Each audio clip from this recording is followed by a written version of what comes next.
Halo, Assalamualaikum warahmatullahi wabarakatuh. Kali ini saya mau memberikan video tutorial mengenai panel Tobit, tapi sebelumnya jangan lupa subscribe channel ini.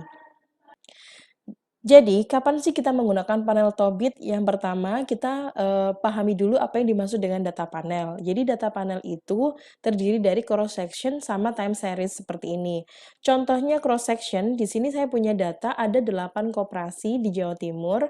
Kemudian masing-masing koperasi memiliki data series 5 tahunan. Jadi, ini adalah nama koperasinya dan itu merupakan data cross section-nya.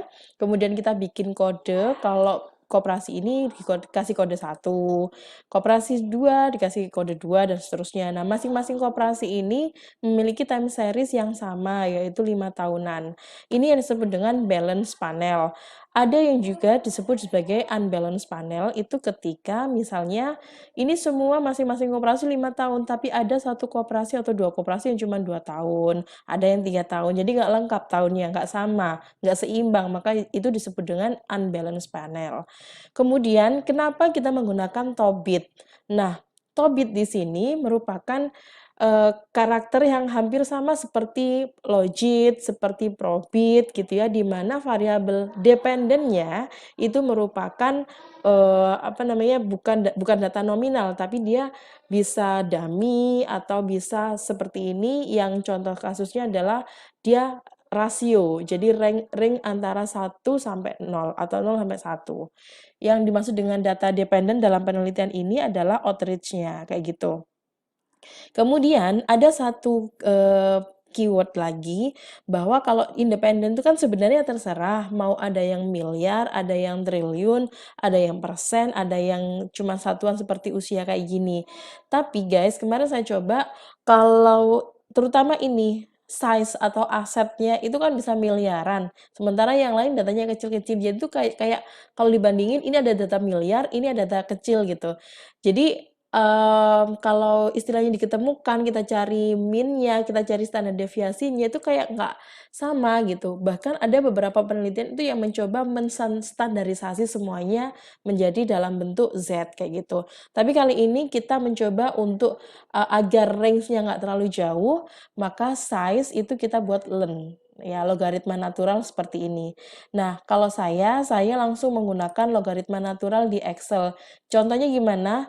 Jadi kalau misalnya saya punya data 20.000 atau 200.000 ini ya, kalau saya bikin len, maka ini sama dengan len ln dalam kurung data ini, dalam kurung kita tutup kurung, udah jadi. Itu adalah nilai logaritma naturalnya, kayak gitu ya. Nah, sekarang saya ingin mengolah, data ini menjadi, XT-Tobit di Stata. Kita buka dulu Statanya.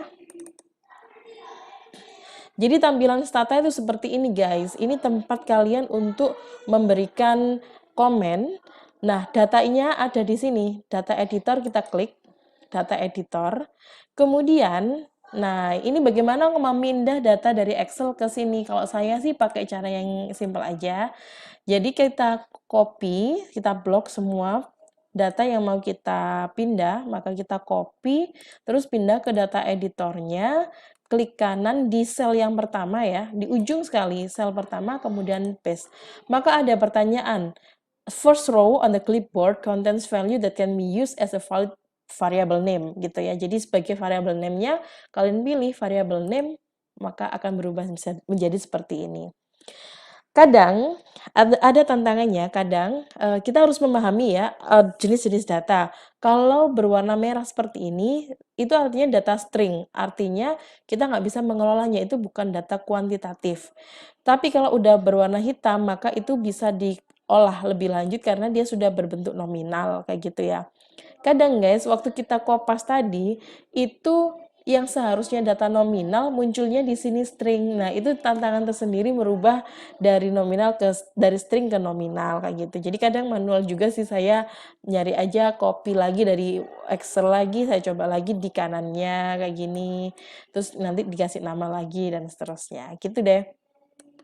Nah, kalau sudah kita ke kolom sintaksnya, jadi kan tadi saya bilang bahwa kita akan mengelola data panel, maka kita wajib pastikan bahwa data ini akan dibaca stata menggunakan data panel.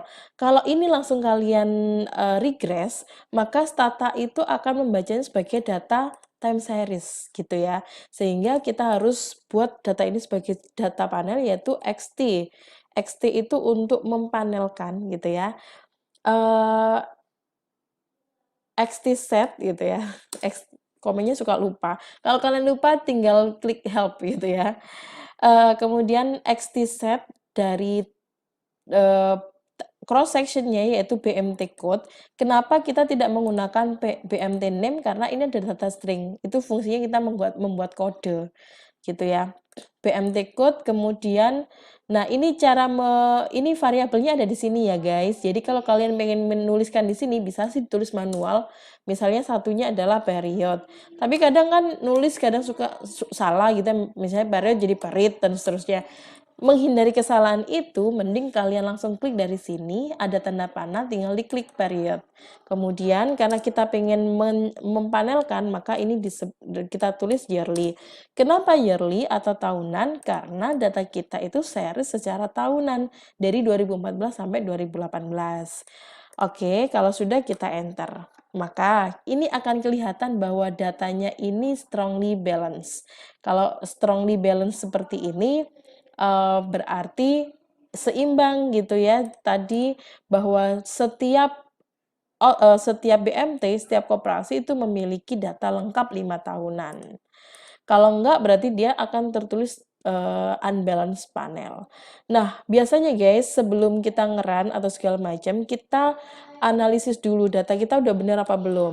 Pakai sum, kemudian seluruhnya misalnya outreach, lens size, leverage, grant, age, NPF, ROA, LDR, branch, farming, dan labor.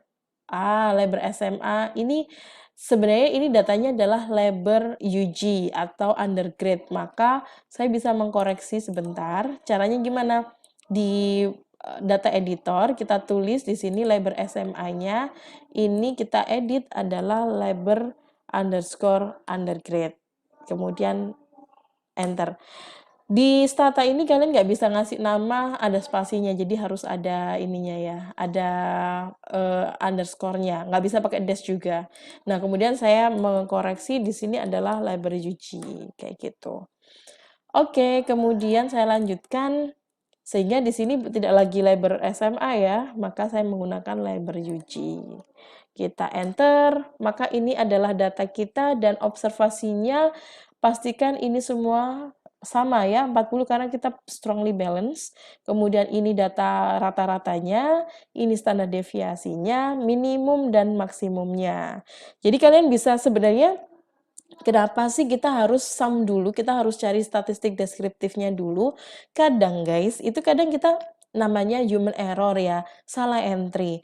Misal, outreach, seharusnya kan range antara 0 sampai 1. Kalian salah entry, ada yang 100 nilainya. Itu kan akan kelihatan, oh nilai maksimalnya adalah 100. Ya, jadi kalau udah confirm bahwa data kita udah benar, baru kita melakukan regress data panel untuk Tobit. Jadi komennya adalah XT, itu untuk data panel, tinggal tulis saja Tobit.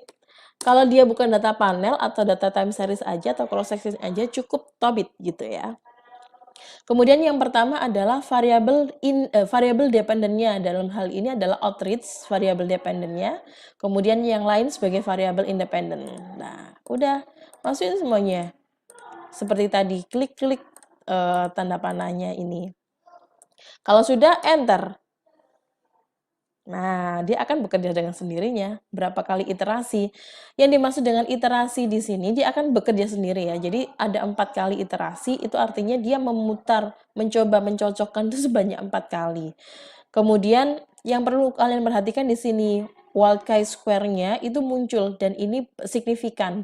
Probability chi-square 0,00 ini artinya dia signifikan di alpha 1%, gitu ya. Tadi beberapa kali saya mencoba ini nggak keluar chi-square-nya, saya bingung ya, ini kenapa gitu kan.